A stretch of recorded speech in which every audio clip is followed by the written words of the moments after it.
Executing test cases in Zephyr for Jira involves running predefined tests to verify software functionality. Here's how to execute test cases in Zephyr for Jira. Log into Jira. Access your Jira account using your credentials. Ensure you have the necessary permissions to execute test cases. Navigate to the test cycle. Go to the project where your test cases are located.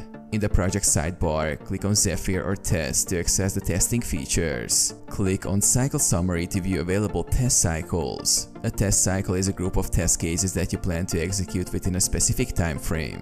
Select the test cycle. Choose the test cycle containing the test cases you want to execute. Click on the cycle name to view its details and associated test cases. Execute the test case. Find the test case you want to execute within the cycle.